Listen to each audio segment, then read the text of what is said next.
और मेरी गर्लफ्रेंड प्रिया 2 साल से साथ हैं। हमारी पहली मुलाकात बेंगलुरु में एक दोस्त की शादी में हो चुकी थी। वहीं से हमारी बातें शुरू हुईं, फिर नंबर एक्सचेंज हुए और धीरे धीरे हम मिलने लगे।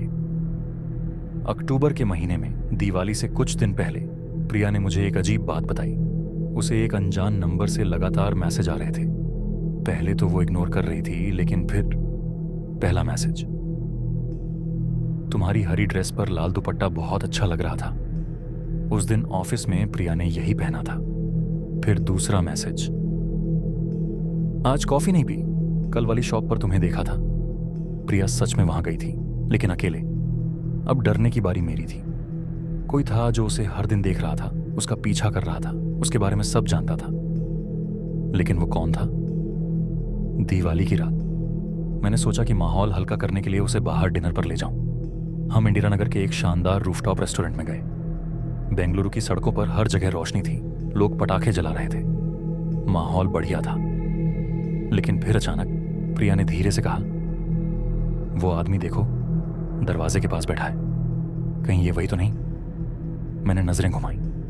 वो आदमी काली हुडी पहने, सिर झुकाए बैठा था।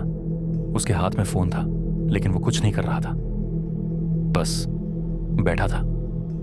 मैंने टेस्ट करने के लिए प्रिया के करीब जाकर हल्की हंसी में कुछ कहा।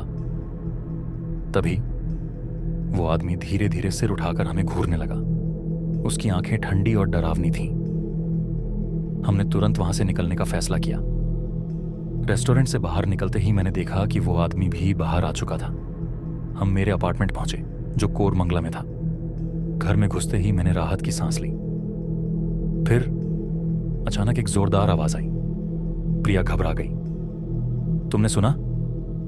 मैंने दरवाजा खोला और बाहर झांका, और वहीं खड़ा था वो आदमी। अब वो छिप नहीं रहा था, अब वो सामने खड़ा था, अंधेरे में, एक हल्की मुस्कान के साथ। गुस्से में मैं बाहर निकला। तू कौन है? तभी रोशनी उसके चेहरे पर पड़ी और प्रिया सन्न रह गई। वो चौंक कर फुसफुसाई, ये तो मेरे कॉलेज में था। मुझे उसकी आवाज में डर महसूस हुआ। राहुल। वो कॉलेज में था, लेकिन प्रिया ने उसे कभी नोटिस नहीं किया था। शायद वो उसे पहले से पसंद करता था, शायद वो उसे सालों से देख रहा था। लेकिन अब वो सामने खड़ा था। उसने सिर झुकाया और धीरे से कहा, तुम्हारी दिवाली अच्छी रहे, लेकिन अगली बार सावधान रहना। तभी आसपास के लोग बाहर निकल आए। कोई पड़ोसी, कोई सिक्योरिटी गार्ड, सबने उसे घेर लिया। एक आदमी ने गुस्से में कहा, अगर दोबारा यहां दिखा तो अंजाम बुरा होगा। वो चुपचाप पीछे हटा, अंधेरे में खो गया और फिर कभी नहीं दिखा। उस रात के बाद से उसने कभी प्रिया से संपर्क नहीं किया।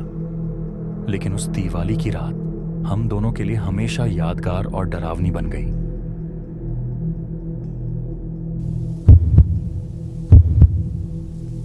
मुंबई, शनिवार रात। एक दोस्त ने बड़े से बंगले में हाउस पार्टी रखी थी और वहां 50 से ज्यादा लोग थे। म्यूजिक, डांस, हंसी, सब कुछ बहुत ही शानदार था। समय ऐसे ही बीत गया और पता नहीं चला कि पार्टी खत्म होने वाली थी। करीब 2 बजे रात को लोग छोटे छोटे ग्रुप्स में जाने लगे। मैं थक चुकी थी और मेरा घर दूर नहीं था, तो मैंने अकेले ही चलकर घर लौटने का फैसला किया। मुंबई की सड़कों पर रात के समय पूरी तरह से सन्नाटा नहीं होता। कारें तेजी से गुजरती थीं। कुछ लोग चाय के ठेले के पास खड़े थे और दूर से सायरन बज रहा था। मेरा घर एक शांत आवासीय इलाके में था। जैसे हमेशा करती थी, मैंने अपनी दरवाजे के पास फूलों के गमले के नीचे रखा हुआ स्पेयर की निकाला, ताला खोला और अंदर घुस गई। घर की परिचित खामोशी ने मुझे घेर लिया। मैंने दरवाजा बंद किया, हील्स उतार दिए और सीधा अपने कमरे में चली गई। मुझे थकावट थी, तो मैंने कपड़े बदलने का मन नहीं किया और सीधे बिस्तर पर गिर पड़ी। मैं फोन उठाकर मैसेज चेक कर रही थी जब अचानक मैंने एक जोर की आवाज सुनी।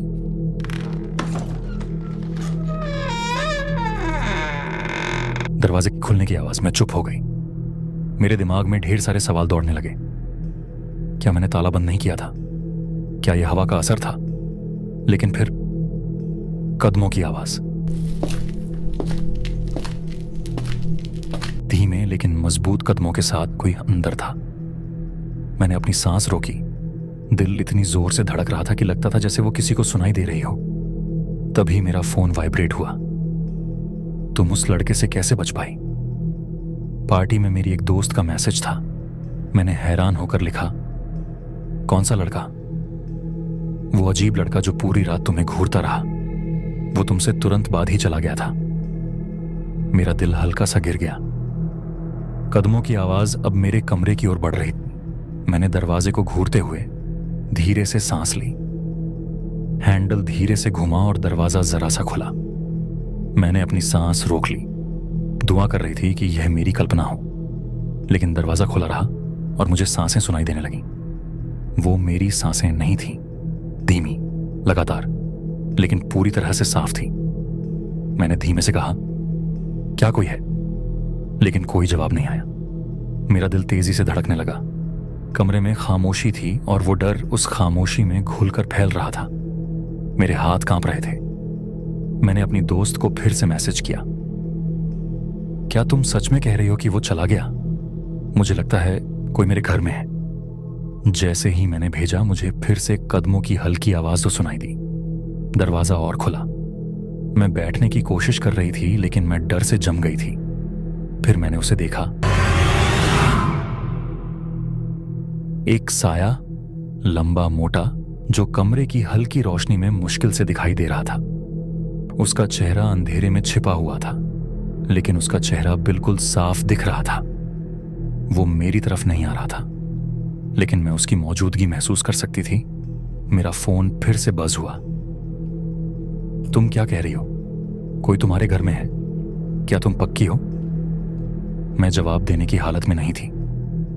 तभी वो आदमी हल्के से रोशनी में आया और अब मुझे वो साफ दिखाई देने लगा। वो एक गहरे हुडी में था और उसकी नजरें मेरी आंखों में गड़ी हुई थीं। उसका चेहरा एकदम निर्विकार था, जैसे कोई भावनाएं नहीं थीं। लेकिन जो चीज मुझे सबसे ज्यादा डराई जा रही थी, वो यह थी कि वो बिल्कुल भी चौंका नहीं था।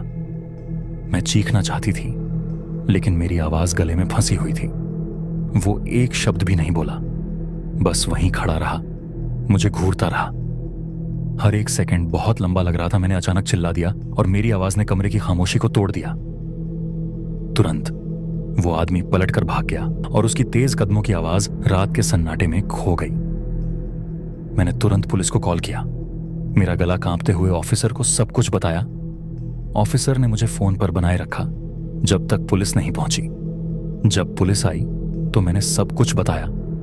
हालांकि मैं इतनी डरी हुई थी कि ठीक से बयान भी नहीं दे पा रही थी। एक पुलिस वाले ने दरवाजे के ताले को चेक किया और मुझे कुछ ऐसा दिखाया जिससे मेरा दिल बैठ गया। एक चाबी, वो ही स्पेयर चाबी जो मैंने खिड़की के पास रखा था। वो अधिकारी कह रहा था कि यह आदमी मुझे ध्यान से देख रहा था। जब मैंने पार्टी छोड़ दी, उसने मुझे पीछा किया और जब मैं घर में घुसी तो वह चाबी लेकर अंदर घुस गया। मैंने उस रात एक पल भी नहीं सोया। मेरा शरीर पूरी रात कांपता रहा। अगले दिन लेकिन चाबी वहीं पड़ी हुई थी। अब ये एक डरावना अनुभव बन चुका था जो मुझे ये याद दिलाती थी कि मैं कितनी बड़ी मुसीबत से बची थी। उस रात के बाद मैंने कभी भी चाबी बाहर नहीं रखी।